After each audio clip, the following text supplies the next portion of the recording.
Rumah Sakit Islam Gigi dan Mulut Sultan Agung merupakan pusat pelayanan kesehatan khusus gigi dan mulut terlengkap di Semarang. Terdiri dari 8 kategori pelayanan spesialis gigi dan mulut, serta pemeriksaan laboratorium, radiologi, klinik sakinah, dan instalasi gawat darurat. Rumah Sakit Islam Gigi dan Mulut Sultan Agung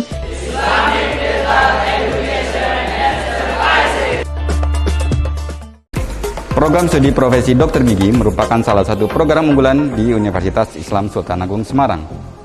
Mahasiswa yang melanjutkan ke program studi profesi ini adalah mahasiswa lulusan dari program studi kedokteran gigi yang hendak menjadi seorang dokter gigi. Kami merancang sebuah sistem pendidikan yang menghasilkan seorang dokter gigi yang unggul, berakhlakul karimah, serta mampu berkompetisi di era global. Untuk pelaksanaan kegiatan profesi ini akan dilaksanakan di Rumah Sakit Islam Gigi dan Mulut Sultan Agung, Semarang.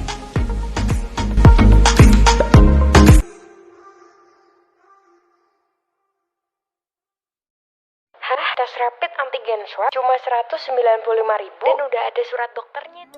Assalamualaikum guys. Buat kalian yang tinggal di Semarang dan tetap aktif bekerja kayak aku, pastinya dong harus cek kondisi tubuh secara rutin. Hari ini aku mau rapid tes antigen di Rumah Sakit Islam Gigi dan Mulut Sultan Agung. Cek suhu tubuh dulu, sama bakal di screening tanya jawab sebelum kalian masuk ke gedung rumah sakitnya. Tanda tangan deh. Dan jangan lupa cuci tangannya ya guys. Terus kalian diarahin masuk ke sini. Di pendaftaran, isi data diri sama konfirmasi tes apa yang mau kalian lakuin. Tinggal nunggu dipanggil. Petugasnya juga bakal ngejelasin dulu ke kalian sebelum tesnya dimulai. Buat hasil tes ya guys, enggak pakai lama. Bisa ditunggu kok, kalau udah selesai kalian bakal langsung ditunjukin hasilnya. Atau bisa juga dikirim via email loh. Jangan lupa, bayar dulu ya baru bisa dikasih. Selamat sore teman-teman semua. Assalamualaikum warahmatullahi wabarakatuh. Waalaikumsalam. Oke. Pada sore ini kita ada di acara ngabuburit sehat bersama RSIGM dan FKG Unisula. Dan hari ini kita sudah bersama dengan Bu Yuka Windining Tias SHMM. Wadir 2 keuangan gitu Bu. Oke. Ya.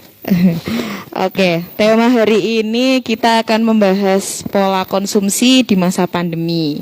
Hari ini kita sehat di keuangan nih Bu. Sehat di dompet. Di dompet nggih. Nggih. Pokoknya sehat semualah di semua bidang nggih Bu nggih. Harus ya. Harus. Oke. Kita mulai nggih Bu nggih. Boleh. Oke. Ya. Tentang pola konsumsi di masa pandemi. Ya. Konsumsi itu sendiri apa Bu? Oh ya. Konsumsi adalah penggunaan barang dan jasa secara langsung oleh manusia. Oleh kita yang Oke. Nah, kalau pola konsumsi gitu. Polanya. Ya, pola itu caranya, bentuknya, bentuk penggunaan barang dan jasa di masa pandemi itu bagaimana dan seperti apa, serta prinsip konsumsi Islam itu bagaimana. Apakah ada kecocokan, apakah ada sinambungnya dengan di masa pandemi COVID-19 ini. Ya. Ini temanya relate nih ya sama kondisi sekarang nggih Bu nggih. Apalagi buat milenial semua, yang anak-anak muda maupun yang udah berkeluarga kan juga harus menata itu juga nggih Bu nggih. Penting juga itu. Oke Bu.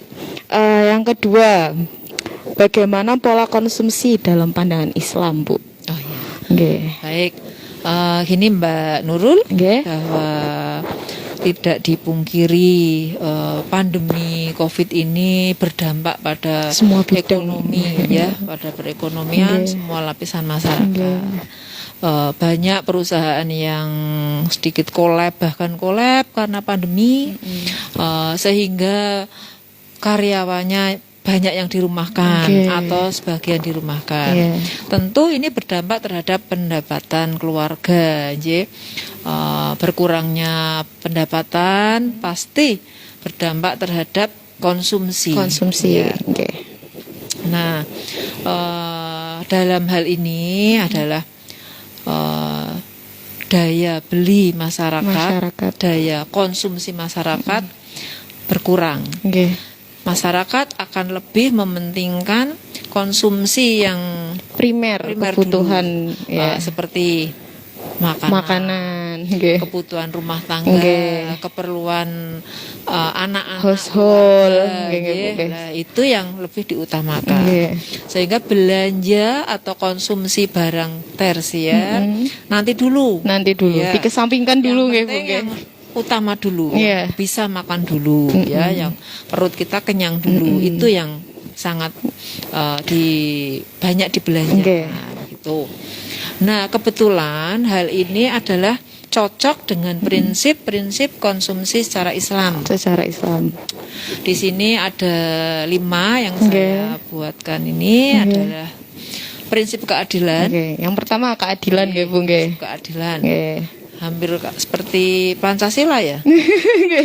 Keadilan. Itu keadilan di sini kita dituntut untuk mendapatkan rezeki yang halal serta tidak melanggar hukum. Ya pasti kalau halal itu tidak melanggar hukum. Artinya yang on the track, kita bekerja, kita mendapatkan upah, itu dari prinsip keadilan.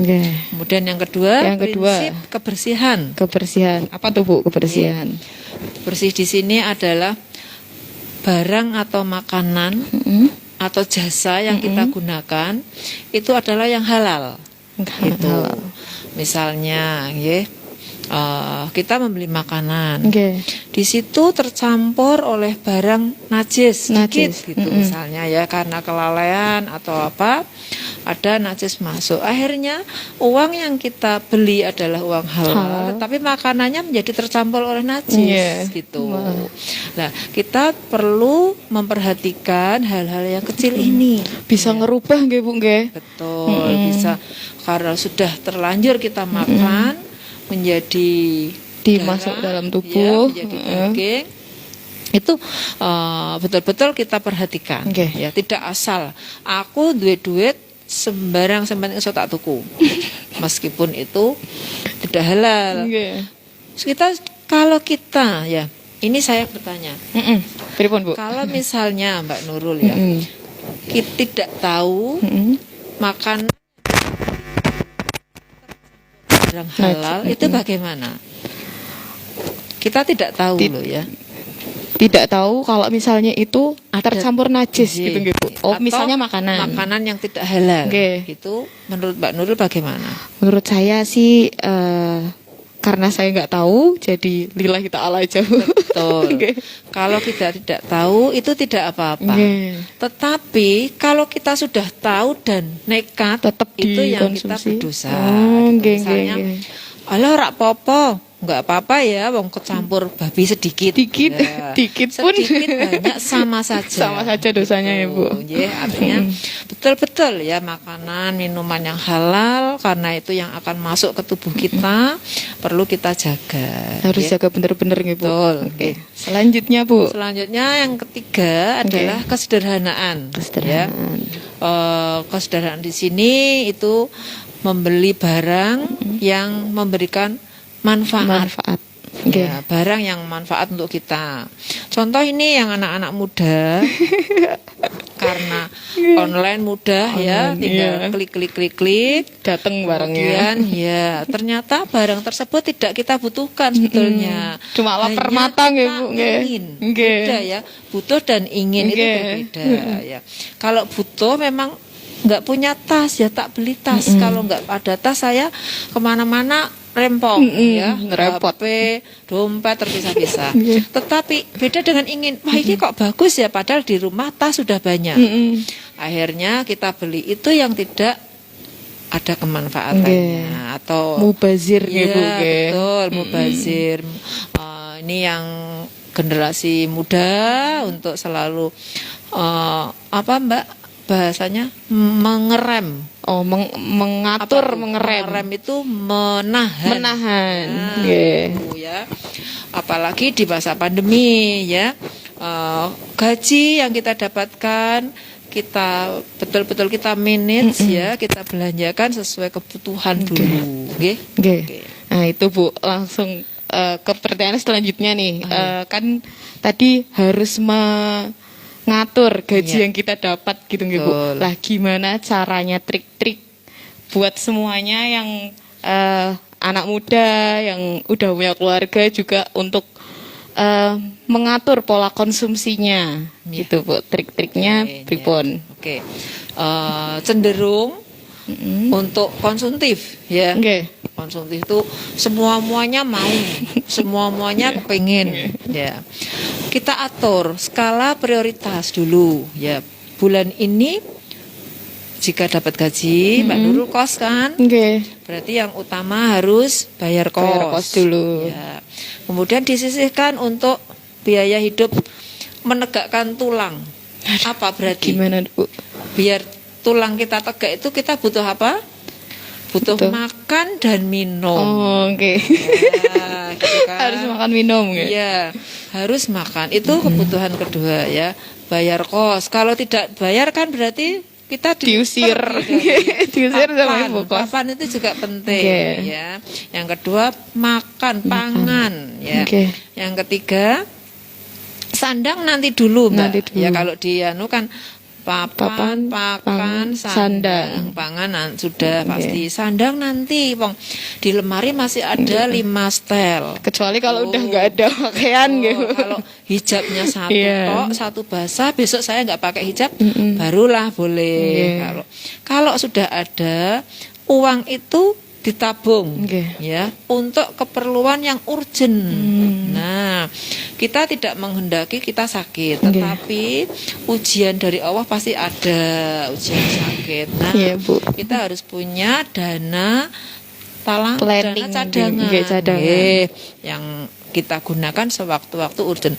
Yang utama sudah ada papan dulu, dan yang kedua bisa menegakkan tulang dengan makan dan minum yang berkah tadi, yang bermanfaat. Manfaat jangan yang sembarang barang, yang penting enak ya, mau kecampur yang sedikit nggak apa-apa, jangan gitu. Itu Mbak Nurul. Itu berarti sekarang tuh Bu masih tren gaya hidup minimalisme katanya Bu. Cenah gitu. Katanya banyak influencer tuh pada ngasih tahu kalau misalnya hidup minimalisme gitu kayak hidupnya, yaitu sebenarnya tuh mirip dengan itu sebenarnya Bu. Cuman ya itu nama sekarangnya lah Bu. bahasa milenialnya. Bahasa milenial. Bahasa itu juga nanti berganti ya seiring bergantinya waktu, pasti ya istilah itu. Oke, ke pertanyaan selanjutnya Bu bagaimana kondisi pola konsumsi masyarakat Indonesia di masa pandemi ini Bu? Hampir semua lapisan masyarakat itu hampir semua merata.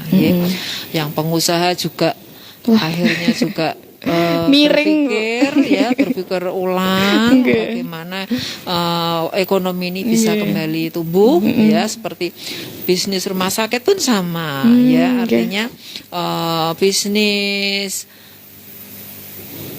mall, bioskop, karena pandemi orang tidak lagi berbondong-bondong untuk ke bioskop. Kita menghindari kerumunan, kita tidak berbondong-bondong ke mall, kita tidak berbondong-bondong untuk makan-makan di restoran maupun di mall ya.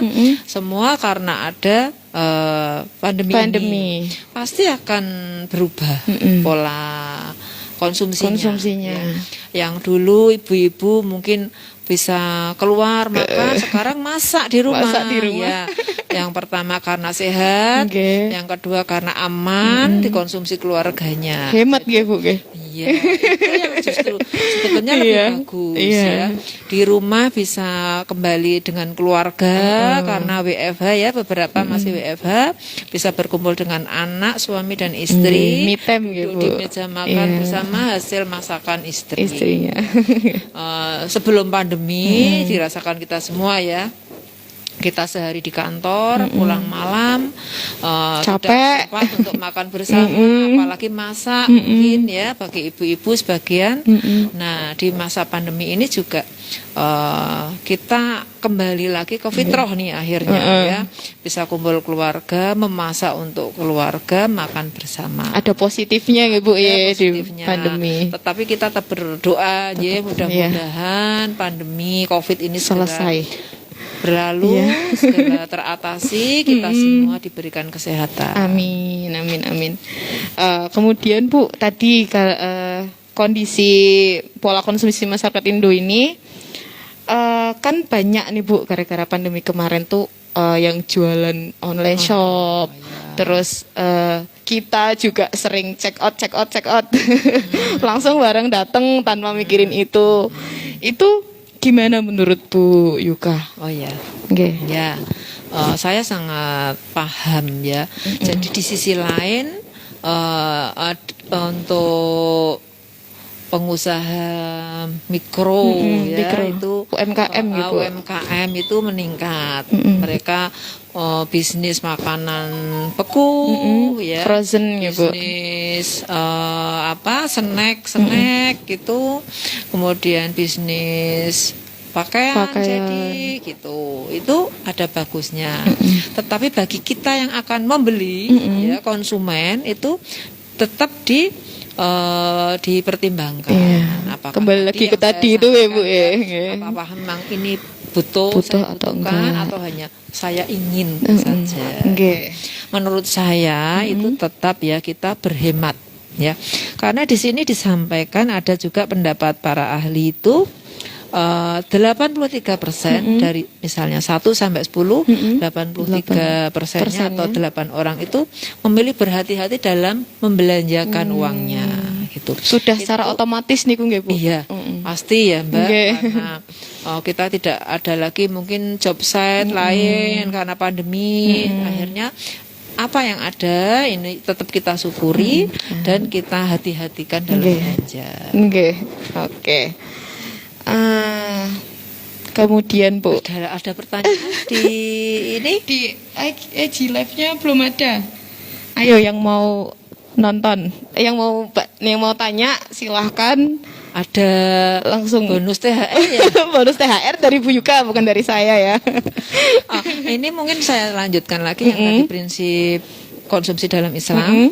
Itu ada kemurahan hati ya, yang keempat tadi Bu Nurul, ya Allah. Bahwa kita wajib mentaati perintah Allah ya. Artinya mengkonsumsi barang-barang yang tidak berbahaya, tidak membahayakan. Kemudian yang kelima adalah moralitas. Ya. Menjauhi kemegahan, kemewahan, menghindari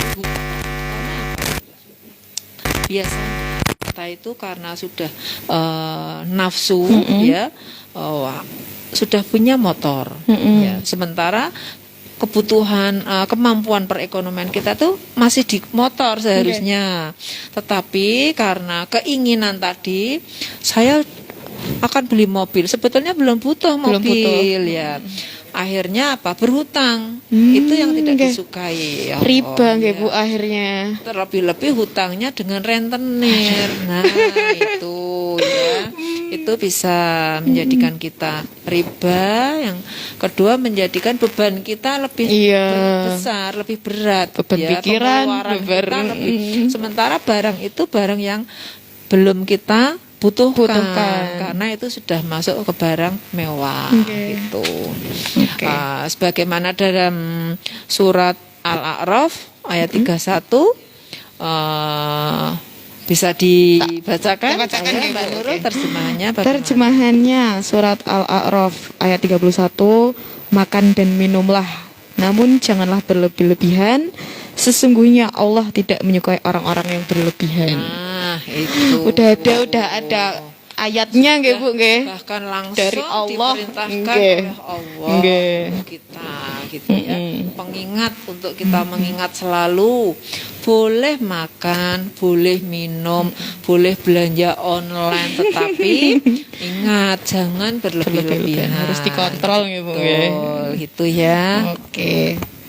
Ini kalau ada yang mau tanya dari netizen, saya bilang netizen ya, dari teman-teman maksudnya, silakan. Nanti ada THR nggak Bu? Ada THR yang akan ditransfer langsung ke rekening masing-masing. Aduh, tuh siapa yang mau? Langsung masuk ke rekening ya Bu. Besok ya Bu ya? Oh iya. Insya 1 kali 24 jam. Insya Allah. Oke. Atau kalau memang tidak ada yang bertanya, saya senang ini Mbak Nurul. Kenapa nih Bu? Saya akan segera pulang untuk menyiapkan buka puasa keluarga saya. Oh iya. Karena lebih baik masak sendiri. Oke, kembali lagi nggih Bu, prinsipnya yang sudah kita sharingkan tadi ya harus kita lakukan juga. Diimplementasikan nggih Bu nggih. Atau mungkin ada yang mau menambahkan Mbak Nurul? Yang terakhir nih Bu, langsung ke terakhir aja karena biar bisa masak nanti Bu Yukanya. Enggak Bu, bercanda Bu. Oke, yang terakhir ini untuk kedepannya Bu, setelah masa pandemi ini, insya Allah secepatnya berakhir. Ya. Nanti pola konsumsinya nanti bakal gimana? Oh iya. Tadi ya di depan sudah saya sampaikan juga bahwa kodrat manusia itu adalah bersosialisasi. Makhluk sosial, ya. Bu, Makhluk sosial yang selalu kepengen bersosialisasi ya, beraktualisasi dirinya. Kalau memang lama di apa bahasanya Mbak Nurul dikurung WFH di rumah itu juga mereka akan ada kebosanan, pastinya ada kebosanan. Pesan saya itu begitu misalnya nanti pandemi sudah hilang, amin, ya, amin. berakhir, COVID-nya hilang, kita sudah sehat, semua sudah divaksin, jangan terus seperti apa? Ayo, udah yang lepas kendali, ya, langsung ucul semua kemana-mana. Tetap ya, tetap jaga prinsip konsumsi Islam. Ya. Bu, tadi bentar Bu, vaksinnya di mana Bu? Di RSIGM bisa nggak Bu? Vaksinnya di RSGM. RSIGM bisa nggak Bu? Karena kita juga kebetulan rumah sakit yang ditunjuk oleh Dinas Kesehatan untuk melaksanakan vaksin. Itu yang tahap 1 dulu, tahap 1. Untuk vaksin tahap kedua belum ada lagi kabar atau instruksi dari dinas. Mudah-mudahan segera ada agar masyarakat yang belum tervaksin bisa langsung ya, Bu, segera tervaksin. Kita terbuka ya Bu ya untuk vaksin. Kita menyediakan ya Bu ya. Betul. Nanti ada undangan dari Dinkes yang di mana undangan tersebut ditunjuk vaksin di RSIGM Sultan Agung begitu. Tetapi tidak hanya vaksin Mbak Nurul. Mereka juga bisa periksa gigi di rumah sakit yang khusus gigi mulut, nomor 1 ya Bu di Semarang yang sangat bagus dengan dokter spesialis yang komplit di sini. Jadi silahkan melakukan perawatan kesehatan gigi mulut di RSGM Sultan Agung. Ini belanja jasa ya. Belanja jasa Bu. Belanja jasa bisa yang urgent perawatan karena sakit atau untuk estetik nih Mbak Nurul. Lengkap nggih Bu nggih? Lengkap semua. Lengkap pokoknya wes. Oke. Tadi Bu dilanjut lagi. Tadi apa? Dilanjut untuk nanti setelah ya. pandemi. Setelah pandemi tetap kita kepengen lagi tadi ya ketemu teman-teman di mall, nonton ke bioskop. Kemudian kita juga tidak melulu online, pasti ada kebosanan di situ. Kita kepengen melihat langsung direct ya baju-baju yang ada di etalase. Lihat bahannya ya Bu ya, tetap aja bahan, lihat warna. Tapi perlu tadi diingat selalu untuk menjaga mata. Jangan lapar mata, jangan karena ingin tadi, ya, tapi karena kebutuhan. Saya juga tetap senang, kita berharap semua kalau sudah tidak ada pandemi bisa aktivitas normal, tetapi tetap dengan menjaga apa Mbak tadi ngerem tadi apa? Mengontrol, Bu. Mengontrol nafsu kita. Nggih. Emang kita udah kangen gitu Bu nggih. Maksudnya kemana-mana nggak pakai masker gitu Bu. Iya. Sekarang tuh kalau misalnya nggak ada kalau misalnya ada yang nggak pakai masker tuh kayak aduh gimana ya gitu. Kangen kayak dulu lagi gitu. Bisa bareng hahaha terus nggak pakai masker gitu, masih nyaman gitu Bu. Kalau sekarang susah gitu Bu. Mudah-mudahan segera Allah kabulkan doa amin, kita. Amin. Doa kita di bulan Ramadan ini ya, mudah-mudahan diijabah sama Allah. Amin. Oke. Penutup Bu harus dari Ibu. Ditutup dengan kata-kata dari Bu Yuka. Bahwa ya tadi sudah dari depan sampai belakang itu yang perlu kita ingat Mbak Nurul, yang perlu selalu kita ingat saat berkonsumsi adalah larangan melampaui batas. Jangan melampaui batas, jangan berlebih-lebihan. Oke. Tadi berarti dicatat ya dari Bu Yuka pesannya kalau misalnya berkonsumsi jangan berlebih-lebihan karena itu udah ada ayatnya nggih Bu nggih. Tidak disukai oleh Allah. Enggak disukai oleh Allah gitu. Oke, sekian live IG hari ini nggih Bu. Terima kasih untuk waktunya Bu. Sama-sama Nurul. Mudah-mudahan sharing sore kita hari ini bermanfaat bagi semuanya. Amin. Oke, kita tutup live-nya nggih Bu nggih. Billahi taufiq wal hidayah. Wassalamualaikum warahmatullahi wabarakatuh. Dadah. Waalaikumsalam warahmatullahi wabarakatuh. Selama masa pandemi COVID-19, kegiatan belajar mengajar dilaksanakan dengan 2 metode. Yang pertama adalah dengan metode daring. Kegiatan daring dilaksanakan menggunakan aplikasi Islamic Cyber Dentistry, sehingga mahasiswa bisa mengakses di mana saja dan kapan saja. Yang kedua adalah kegiatan secara luring. Kegiatan luring dilaksanakan di Rumah Sakit Islam Gigi dan Mulut Sultan Agung Semarang, menggunakan pasien dengan protokol COVID-19 yang sangat detail dan rinci. Kemudian menggunakan Phantom berspesifikasi tinggi yang menyerupai anatomis manusia.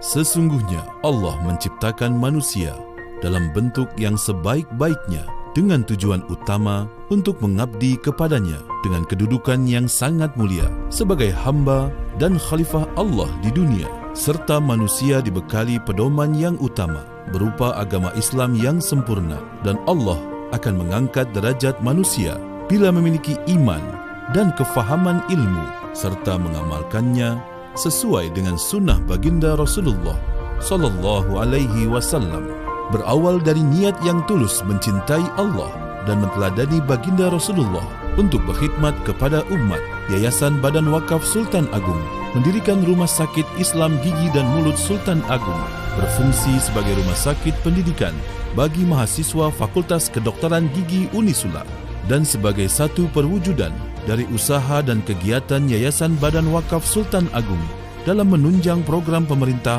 dalam pelayanan kesehatan.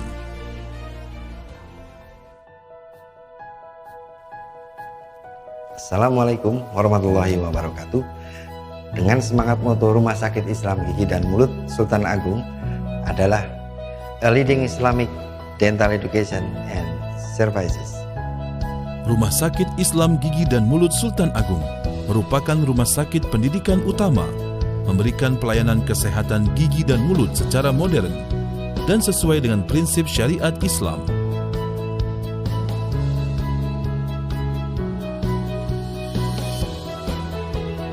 Introducing Dental Hospital, Patient Education Program (PEP), Dental Check-up. Sebagai pusat pelayanan kesehatan gigi dan mulut mulai dari tingkat dasar hingga spesialistik, Kami terus melakukan pelayanan prima, mulai dari pengembangan karyawan yang mandiri, berilmu, berakhlak islami, dan hingga mampu bersaing di era global. Selain pelayanan kesehatan gigi dan mulut kepada pasien, kami juga melakukan program pendidikan, penelitian, dan pengabdian masyarakat.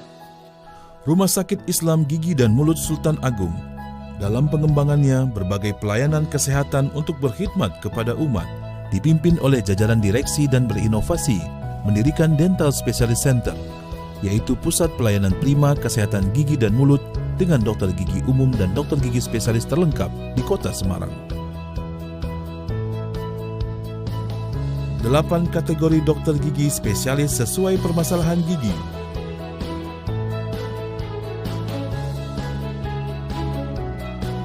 Dental Specialist Center melayani semua tindakan seputar kesehatan gigi dan mulut dan memiliki berbagai center pelayanan. Oral Screening Center, Oral Surgery Center,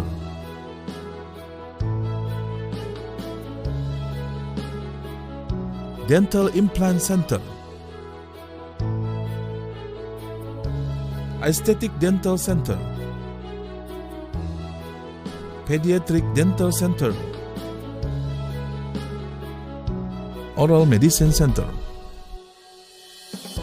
Sesungguhnya, setiap orang yang dalam ujian sakit adalah untuk penghapusan dosa dan peningkatan derajat bagi setiap hamba.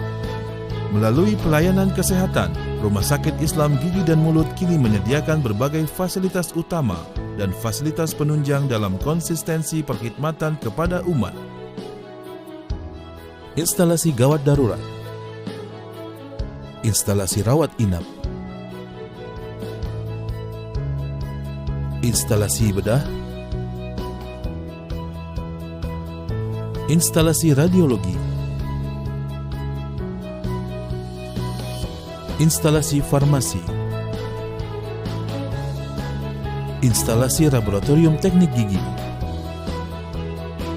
Central Sterilization Supply Department, layanan konseling psikologi, rekam medis, sistem manajemen rumah sakit sesuai prinsip syariah. Nilai-nilai dasar yang diterapkan dalam pengelolaan RSIGM Sultan Agung adalah spirit, service excellence, profesionalisme, integrity, respect, Islami, and trust. Untuk pengabdian masyarakat, Rumah Sakit Islam Gigi dan Mulut Sultan Agung secara rutin juga melakukan program Corporate Social Responsibility. Terima kasih kepada Allah yang telah memudahkan pembangunan berbagai fasilitas kesehatan, dan kami berharap ke depannya Rumah Sakit Islam Gigi dan Mulut Sultan Agung menjadi pusat pendidikan, penelitian, pelayanan, dan pengabdian masyarakat sesuai dengan nilai-nilai Islam, serta mampu mengembangkan kemandirian iptek dogi dalam kerangka rahmatan lil alamin. Rumah Sakit Islam Gigi dan Mulut Sultan Agung, Islamic Dental Education.